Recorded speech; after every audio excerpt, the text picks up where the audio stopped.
So para sa episode na to, pupunta tayo sa isang thrift shop sa Lagro QC. Tignan nyo tong counter nila dito. So merong mga iba't ibang vintage items and collectibles. Pre, lumang ACG. Kita mo pre. Pakita ko lang yung tag niyan pre. Wait ng tag na ito. Hindi ko expected na makakita ko ng Dickies pants dito. Tingnan nyo, cut tag siya pero Space Jam na Tasmanian. Magkatunog na naman. Thank you so much. Thank you Rente. Watching Let's go! YouTube nila.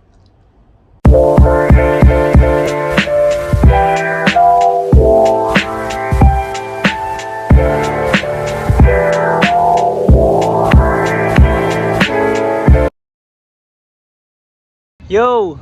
Good day sa inyong lahat. Kahit na maggagabi na. Panis! Intro pa lang!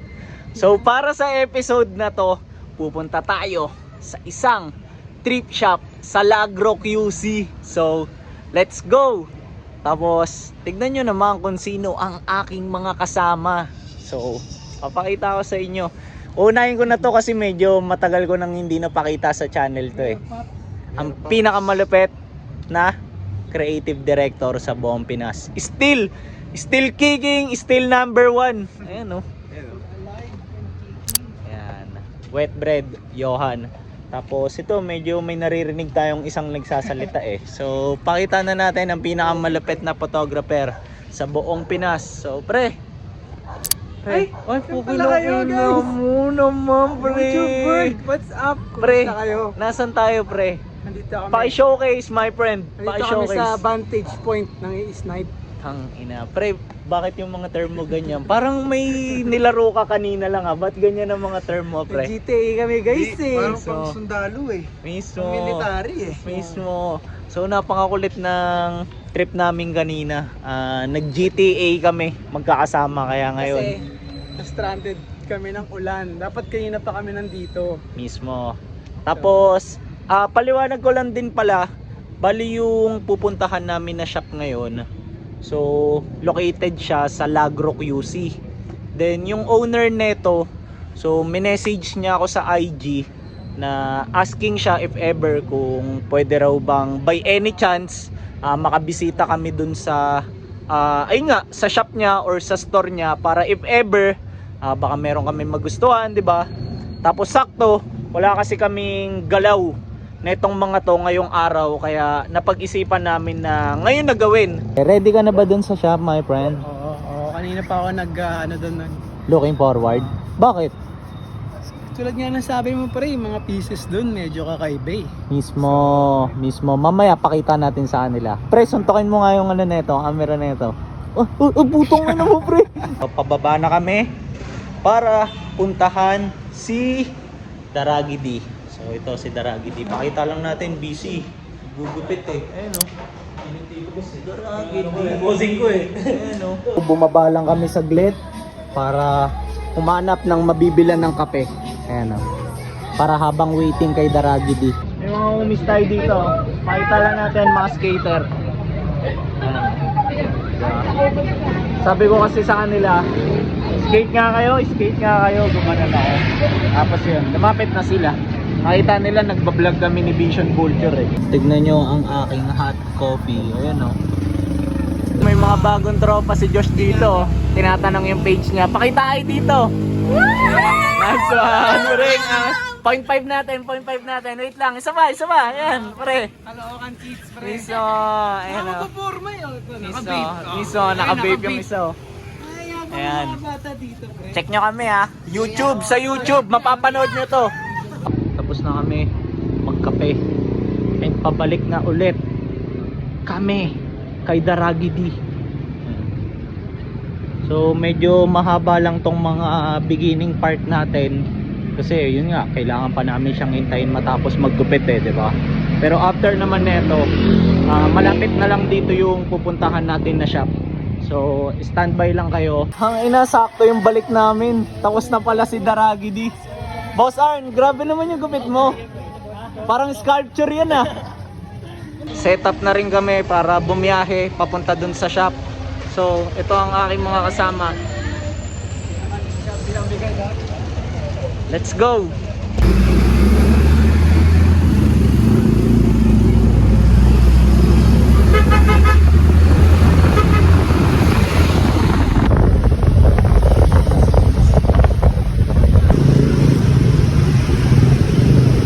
Grabe lubak dito. Parang dito naglaban si Goku tsaka si Frieza. Okay. So, babalan tayo. Nag-aayos lang kami ng mga gamit and tamang freshen up lang para pagka dating namin dun sa store, medyo alam nyo yung presentable tayo tignan.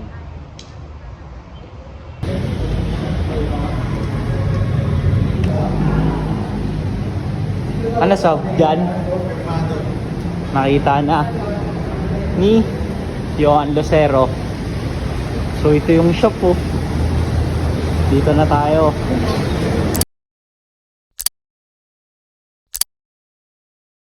Ano yun niyo, madam? Angas oh.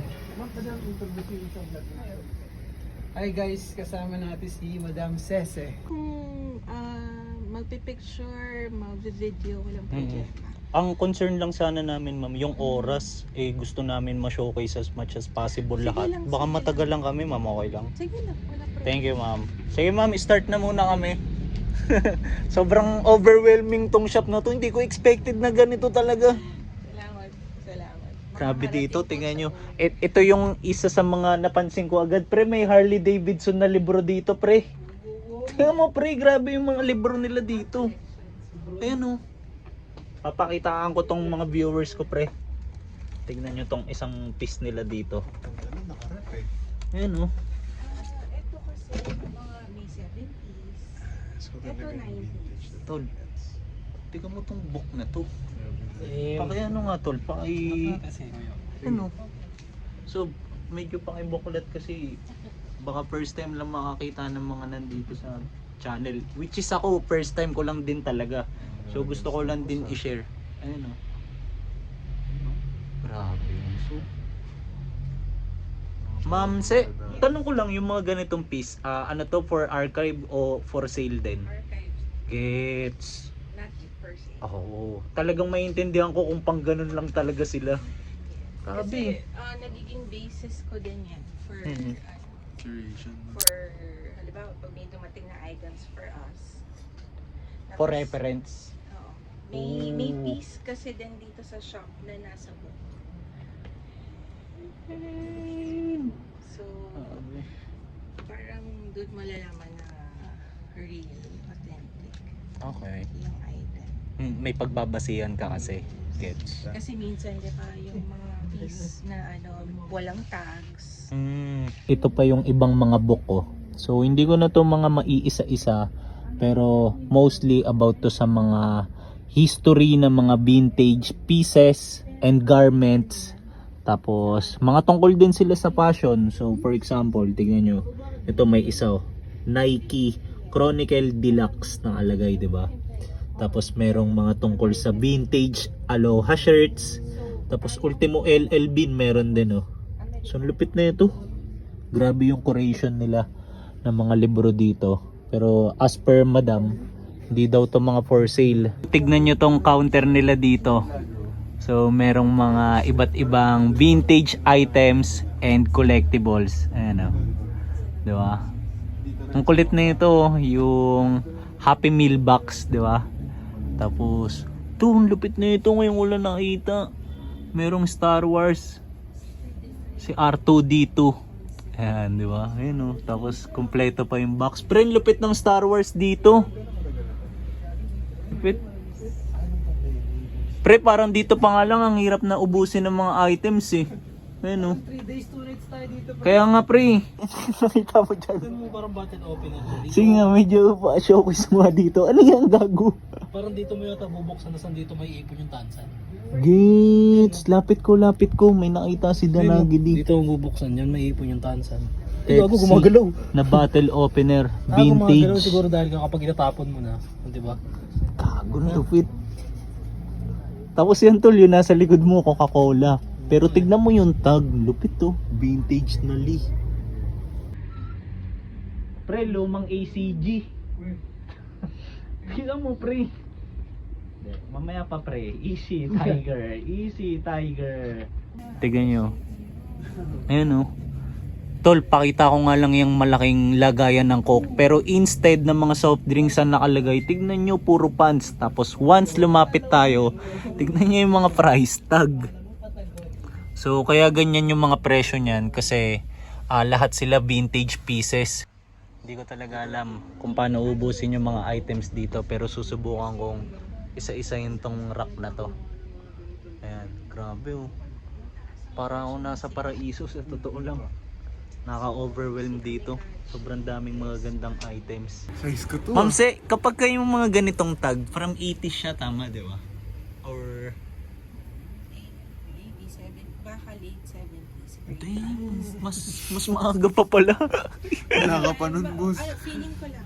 Okay. Kasi yung kanyang print, Design, no? Okay. parang usually isang line. Gets. Talagang, kumbaga So, yung mga typography pa-check nga talaga kung ba? naka-single stitch din to. Although Nike. Oo nga, naka-single stitch. Lupit. Ano ba to? Sige pre, medyo Kasi bak... open ko ah. Pre, ang lupit ng design niyan pre. Yung sa sleeve bit niya. Pinaka nagandahan ako dun sa sleeve bit niya. Ayan pre. Ayan o. Parang kakulay ng... marong yellow, pre. Lupit pre. Ayan pre, pakita ko lang yung tag niyan pre. Lupit ng tag na ito. Ayan pre, showcase lang din natin magkano yan pre. 8. Okay. Parang ang hirap na kasi talaga makakita niyan kahit mag-arrival kayo. Talaga. Grand Prix na Nike oh. Ito na ba kayo ng boss? Gago, kakaiba na naman yung tag niyan, boss. Tingnan ang tag niyan. Siyempre happy ka kasi may sales ka. Lupit na ito. Hindi mo naman ibang. Sige, Sob, showcase mo nga, Sob. Pantakbo yan eh. Yan ata yung una nilang ginawang item, Sob. 1983, tingnan nyo, dated. 20k finisher. Di ba? Sino kaya nagsuot nito? No? Lupit, Sob. Naka single stitch din. Sige, Sob, pakita ka pa ng iba, Sob. Sige. Pakita mo itong mga viewers ko, Sob. Yan, wag na natin ganong intindihin si Josh kasi parang ayaw niya magpakita ng pieces dito eh. Gusto niya parang ayan, narinig tayo. Ano yan pre? Ano yan? E.T. E.T. pre. Na nasa Hanes 50-50 combined tag. Pre, vintage din yung ganyang Hanes pre. Pre, busog ka sa ganitong tag dito. Malupit Dun, pre. dun, sa Ganun? rack, no? Marami kang nakita doon pre. na ito. Ina Sob, ano yan? Ano yan Sob? Ayan. So far, ayan ang pinaka bet ko sa lahat ng nakita ko. So far kasi pre, familiar na ako sa tag niyan tsaka yung kulay. Nakikita ko, ano sa madam? Parang ano? So kids can play eh. Siguro parang ano to? Workshop. But, Mga collab sa ano yan pre, tender juicy. mga nagpapakain sila ng Kids mga can bata. tell pala yun. Okay ba yung fitting nito po? Ayan. Oh, medyo malaki. Medyo malaki lang. Medyo malaki nga pre na ano ko nga, na-rate na ano ko nga based sa pagkakapit niya. Pero pili pa ako iba. Ang kulitan lang. Okay ba sa sob? Ganda ng kulay eh, no? Grabe yung kulay nga. Tapos may mga tattering na siya sa leeg. So mas na-appreciate ko parang Sean Weatherspoon ang bagsakan ko dito eh.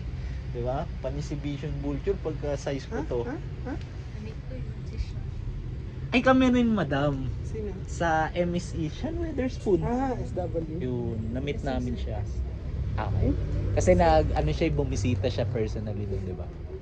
Sabi sa yan na yung mga may vintage na may basta kung ano Okay. punta daw. Okay. So sinabi, dala ko ng jackets, t-shirts. Okay, pinapirmahan mo? Kinuha niya. Kinuha niya, isa lang. Oo, Kaya siya ng one kinuha piece. niya. So Okay. pinasahan mo si SW. Si Sean. Oo. May picture kami Okay. sa Neko. Nice one. Pero 2023 ata. Ate siya, tingin ko kung bibisita rin siya dito, maano siya, parang So, grabe rin tong tambay. shop na to. Sobrang busy. Hindi Okay. siya. Nung namimili siya, tapos sa akin yun, sabi ko, sir, if you have time, kindly visit our shop. Okay. Tapos hindi siya sa Wala pa rin. At saka yung Hindi ko na staff idol niya yung pre. ano eh, staff niya yung nakikipag-usap sa babayaran ko paano sa kanya. Gets. So, parang kay Lian lahat. Tapos, pinato na lang sa akin. Gets. Ganun siya. Sige, madam. Isisend ko sa kanya yung video and boss, drop ka dito. Okay. lang, no? Drop ka dito. Pakilang. Kasi nakasab yun sa amin eh, si Sian eh. Nagko-comment eh, di ba? Nagko-comment yun. Lupit nyo pre, gumagano eh. Hindi, joke lang. Hoping, madam, Monday. Gumagano eh. Tinatanong, kailan arrival nyo dyan pre? Gumagano si Sian eh. Sub Carhartt ata to ah. Dickies. Okay. Dickies, may Dickies. So Sub, ano yan? Pakita mo nga dito Sub, isa lang. Showcase it my friend. Tag pa lang, ganda na. Gogong lupit nyo Sub. Kulay green na tag no? Tingin mo vintage yan? May date eh. Okay, dated na. Fuck, Sub, 90s na Levi's. Grabe yung condition. Magkano yung ganyan Sub? 3.8. Parang bagong-bago pa to. Lupit niyan Sub, parang size mo pa yan.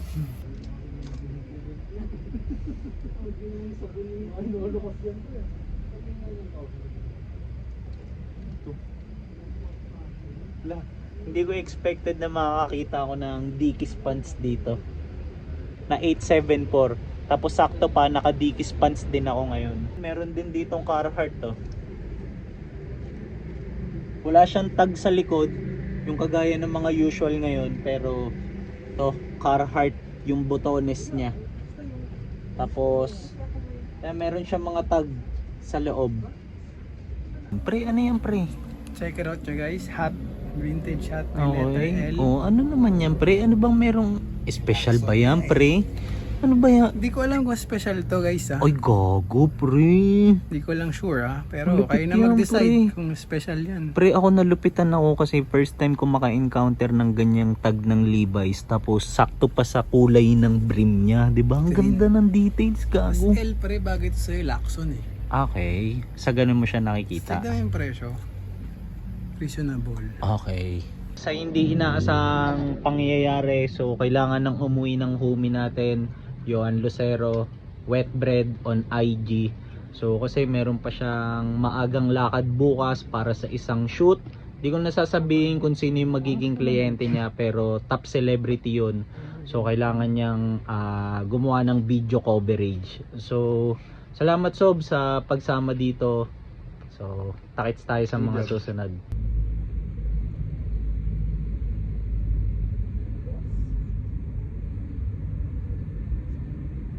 To pre, nakita mo to pre? Eagle pre. Oh. Ganda ng feed. Tsaka ano yung tag nito? Ngayon lang ako nakakita nito pre. Prairie Mountain. So check natin kung magkano. So 500. Pwede to ah. Ganda ng print nito sa likod oh. Parang mga traditional tattoo, di ba? Ayan oh. Ganda rin nito oh. Anong tag nito? Volcom. Ang ganda rin nito oh. Parang Cactus Jack yung vibe niya. Diba? Pati yung mga combination ng mga kulay na ginamit sa design. Ayan o. Tapos yung mismong shirt, choco brown. Pre, nakita mo rin tong eagle na to, pre? Anvil na red tag. Parang Harley pero hindi. Mismo pre, ganda rin eh, no? Ganda rin ito. Tapos medyo pamilyar lang ako sa tag na to kasi yung isa nga sa mga tinatambayan kong live auction sa FB, madalas nakakapag-run sila ng ganitong brand and tag.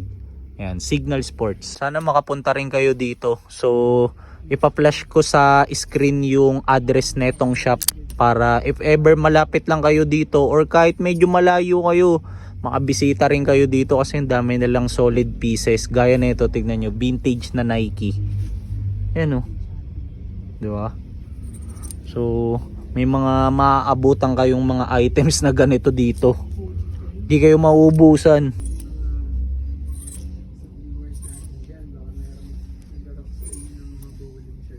La. Pre, nakita mo to pre? Eh kaso, ang laki masyado eh, no? Pero ang ganda sana oh. Vintage na Nike for 800 only. Tapos, tignan nyo yung tag. Tapos embroidered pa yung swoosh logo niya dito sa isang chest part. Tapos meron din sila ditong hard rock. Ito. Diba? Ayan. Another hard rock. Ayan. Nandito na tayo ngayon sa mga polo. So 0.5 lang natin itong mga polo na to, mostly button down. Ayan o. Tapos ang ganda ng mga kulay, ang sarap sa mata, diba? Pero yung mga ganito kadalasan linya to ni Daragidi. Pangkanya tong mga to oh. Yung mga ganito, siya yung madalas nagrarak ng ganito sa amin. Sayang, pero kailangan na ring umuwi ni Daragidi kasi meron na rin siyang kailangang asikasuhin. So although mababa ang screen time ni Bong ngayon, pero tol, salamat sa pagsama. Yun na yan, panoorin nyo yan, isang buo. Mismo. Ayan. Ingat tol ah. Nandito na ako ngayon sa mga polo shirt and tignan nyo naman tong nakita ko. So yung brand niya is Polo. Tapos meron siyang AOP na design. Then ang pinaka kinagulat ko sa kanya kasi first time ko lang maka-encounter ng ganito. So tignan nyo, naka single stitch siya. Diba? So usually sa mga shirt lang yung mga nakikita ko naka single stitch. Pero ito tingnan nyo, diba? Ayan o. Tapos ang ganda pa ng kulay. Tapos meron siyang pocket dito sa isang side. Oh. Ito rin oh, another polo na may mga kakaibang pattern.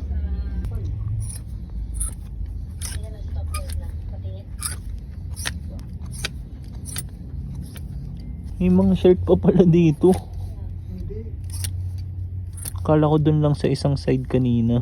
Meron din Los Angeles Lakers oh. Kakaiba, Stedman yung tag. Tignan nyo tong mga nandito sa harap. So hindi ko pa to kasi mga na-check isa-isa, pero mostly mga flannel and long sleeves. Tapos ang mga material kadalasan is wool. Ayan oh. Ipit no? Grabe yung mga pieces. Lawak ng mga pieces na meron sila dito. Pre, how are you my friend? Ano pre?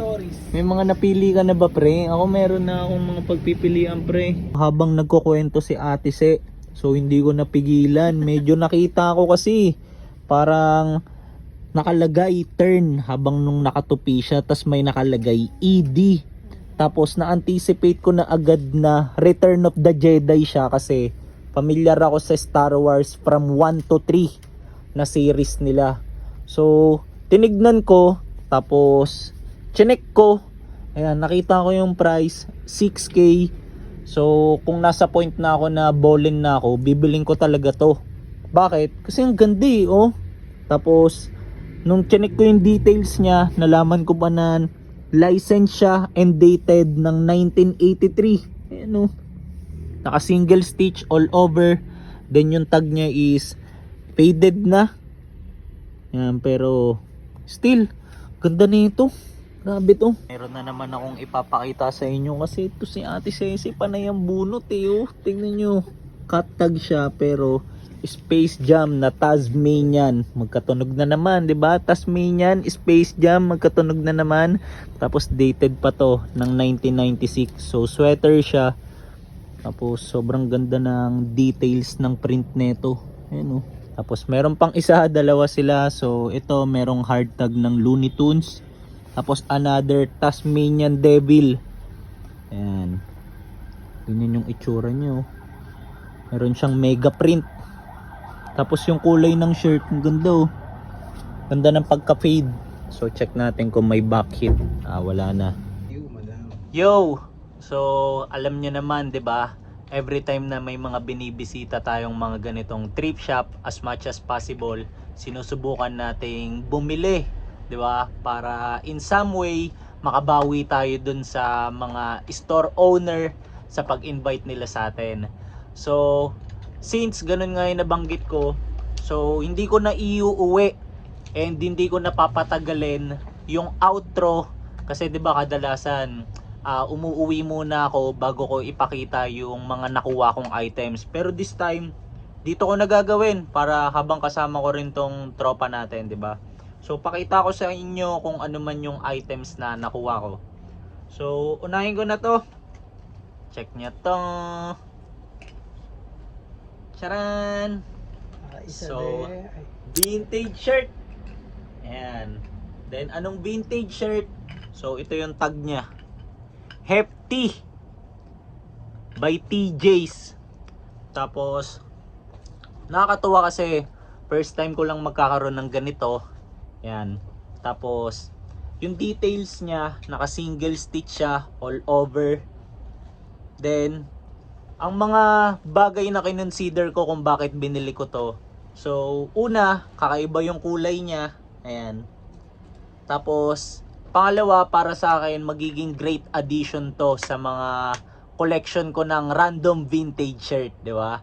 Tapos, yung main reason kung bakit binili ko to, so, dahil sa print niya, tingnan nyo. So, kung naalala nyo, meron akong vintage shirt na kulay puti na sinot namin ni Josh. Recently lang yon, di ba? Tapos, ang print nun is tiger.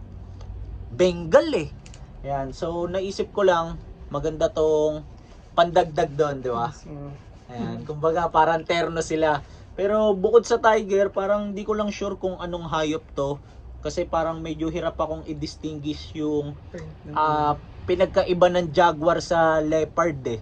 Ayan. Pero, yan. May kasama pa siya, di ba? Parang kapag suot ko to, medyo may dagdag angas kasi parang medyo no one can fuck with me. Kasi tignan nyo yung mga animals na suot ko. So ito, yung unang item, wala nang back hit. Ayan. Tapos, para naman sa second piece, so, pakita ko na sa inyo. Charan! So, vintage, again, na camel shirt. So, pakita ko na muna sa inyo yung tag niya. Ayan, ganyan, no? Wala siya nung talagang mismong brand. Pero meron siyang details ng kung saan siya gawa, made in US, pati yung composition ng materials. Yan, 50% for example cotton, mga ganun. Tapos ito naka single stitch din all over. Tapos meron siyang pocket dito. Tapos ang ganda kasi yung print niya, walang kabasag-basag, buo pa.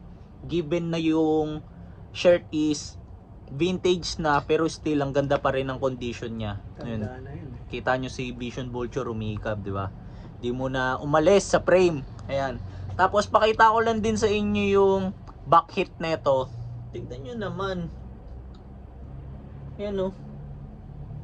Buong buo, di ba? Buong buo. So nakakatuwa. So ito naman ang main reason kung bakit kinuha ko to. So para sa mga madalas nanonood sa akin dito sa channel, alam nyo naman na matagal ko nang gustong magkaroon ng any camel piece. So meron akong mga nadadaanan dati na sapatos, sombrero, lahat. Tapos gusto ko palaging magkaroon nito and yun, nangyari na ngayon. Ayan. So nakakatuwa lang kasi si Ate Se, parang since dalawa yung nakuha ko, nagbigay pa siya ng parang discount sa akin, which is sobrang na-appreciate ko and namin, di ba? So ito lang yung mga nakuha ko, 2 piece lang. And since, di ba, napakita ko na kung ano yung mga nabili ko, kagaya sa mga usual episode ko, so need ko na rin tapusin yung episode dito. Pero bago ko yun gawin, thank you muna para sa lahat ng umabot sa part ng episode na to. Tapos if ever kung ano man yung mga naiisip nyong ideas, bato nyo lang yan dyan sa comment section natin sa baba. So as much as gusto pa sana namin magtagal dito, pero share ko lang kaya umikab na yung tropa ko. Kasi 12 na, medyo late na talaga. So gusto ko pang ipakita lahat ng items na nandito pero nakakahiya rin kasi kay Ate Se, di ba? Kasi syempre parang ano na lagpas na talaga ng operating time nila. So wala late na rin kasi kami nakarating, 'di ba? Parang nakita nyo naman. So yun lang, thank you ulit sa mga umabot sa part na to. Tapos check nyo sa IG Vision Vulture _ pati sa channel niya. Magkakaroon din siya ng version niya ng episode na to. Check nyo rin if ever. Yun lang. Pre, may gusto ka ba sabihin? Masaya ako kay Mike na nakaisa na siya ng camel tea. So, yun lang. Kita-kits sa YouTube ko naman. Mismo. Tise, okay lang ba kahit kaway ka lang dito? Dito ka naman. So lang, Tise. Dito pa kasi si Ate Se eh. Para nagsosort out siya ng mga nagulo naming items. Let's go. Ayan. Thank you. Tise, Pahabol lang pala, if ever mabibigay mo ba ngayon yung address na itong shop nyo? Para... Okay. Located kami dito sa may Fairview, sa Christopher Plaza, Unit 207, Quirino Highway, Quezon City. Malapit kami sa Trees Residences at saka SM Fairview. Okay. So, susubukan ko pa rin i-flash dyan sa screen yung mismong address. Tapos, Tise, sobrang salamat Ay, salamat din po. Bisita kayo dito. Thank you. Kasi sobrang accommodating ni Ate Se. Yun lang. So, Thank you so much. thank you, Rente. Watching Let's go! yung shop nila.